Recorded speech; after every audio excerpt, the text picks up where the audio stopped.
What if children could see everyone's mistakes? What if a young witch takes up a position as a research assistant at a science lab? What if the sun and the moon traded places? As soon as you turned 10, you had the ability to see how many years you had left of life. What if parents could build their perfect child, but they were never satisfied? What if there lives a tiny person behind every wall socket, working hard to provide us electricity? What if you could customize yourself like Lego? What if there was a dog that accidentally dug up a pot of gold? What if a bullied dodo bird learns to fly to outer space to fly higher than other birds? What if a cowboy had to live in the city? What if you could remember every single moment of your life? What if someone was given the life that they dreamed of? What if every time you opened a book, you got pulled in? And what if someone's mental problems took the form of shadow beings and proved that they were actually trying to help? What if there was only 100 people in the world? What if there were creatures that hid in the light? Humans were no longer the only intelligent species, and climate change forced everyone to live underground. What if an anthropomorphic crocodile was bitten by a bat and turned into a vampire as a way of revenge for all the sins he has committed?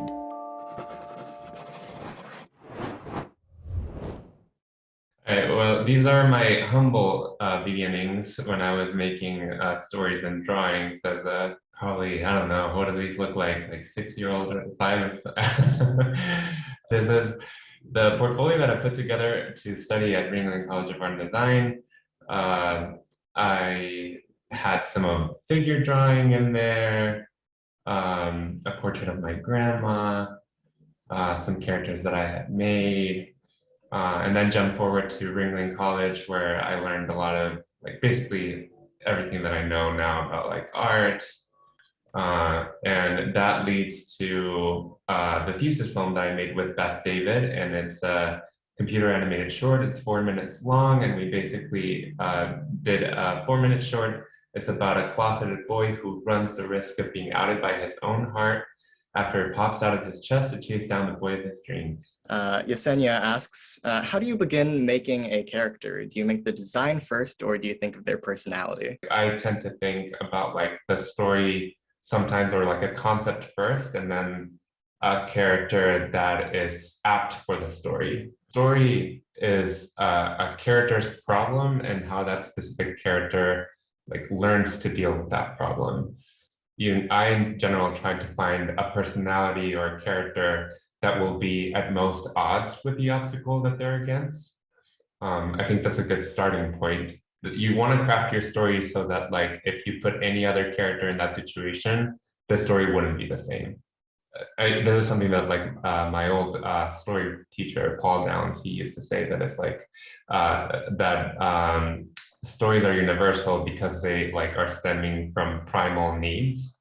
So primal needs are things that all humans need, and the more primal something is, the more universal. So if it's that can be survival or protection of loved ones or love. If we were looking at in a heartbeat, and I was looking at that story, the thing that is driving it is just his fear of what his heart being exposed and his feelings being exposed. And I think that's something that a fear that doesn't need to be explained, but can be understood by anyone, regardless of their sexuality or gender or wherever they live in the world. What do you do in the event that someone doesn't like your character? Your character is just not likable. First of all, it's an important distinction. We always say that you're trying not to necessarily make a character likable. You're trying to make a character compelling. Because I think it's interesting when we see characters, and especially characters that we want to see learn and grow, we want to see characters that are flawed. If they're not flawed, then they are both not human, or they just don't have anything to learn. Why are they in the story if they don't have anything to learn?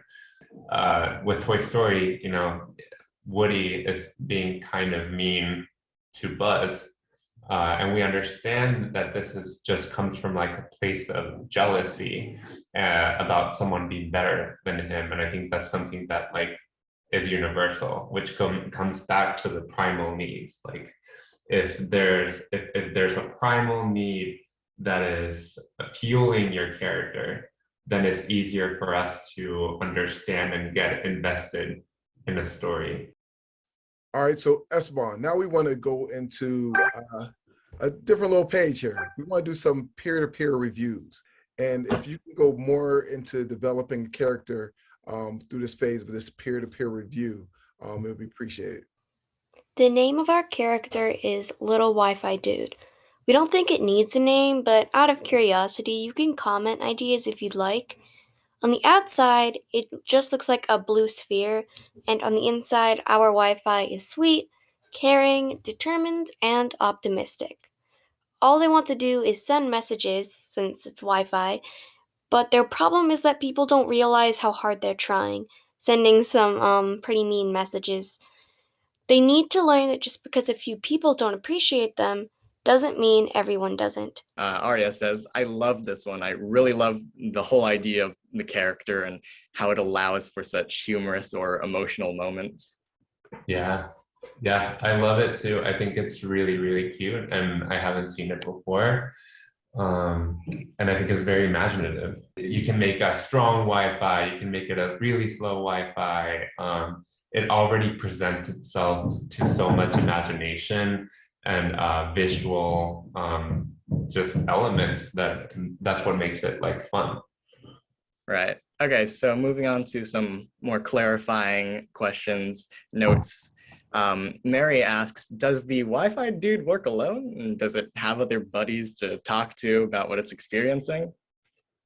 Yeah, I think that's also kind of like what I'm a little bit kind of missing is like, I'm on board for the idea. I think like the want right now is a little too vague because you don't know exactly kind of like, does the Wi-Fi, is it like interacting with other Wi-Fis, or is it kind of like a human and his like cat and dog? It's like, it's that sort of thing. We do that a lot in animation where like you take two things that you haven't seen and then you associate with something that you know. So for example, with Inside Out, you'll be like, oh, emotions are like little people in your head driving a little console. So to me, like the Wi-Fi, I want a little bit more clarification. Is it like a human having a dog, or like a human and his like Wi-Fi friend? I do have a question for you, Esteban. When developing a character, I've noticed that there seems to be certain places that these characters go in regards to in-depth emotions. Where do these in-depth emotions, where can people derive these emotions from that come out of these characters? That's such a good question, because I think the reason why some stories to me are compelling is because someone revealed through a story a deeper human truth.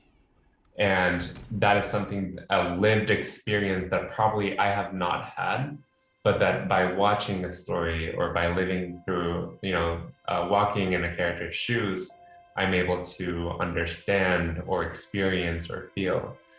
Within a Heartbeat, when we made it a same gender love, we knew exactly kind of like what that entailed like for us, because Beth and I grew up closeted in middle school.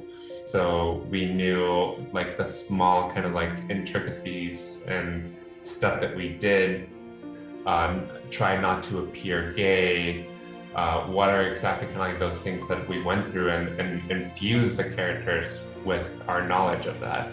You're your best library and resource. You know emotions well because you have them. So tell your own stories. Like search within to something that is similar to a lived experience of yours. Is my advice.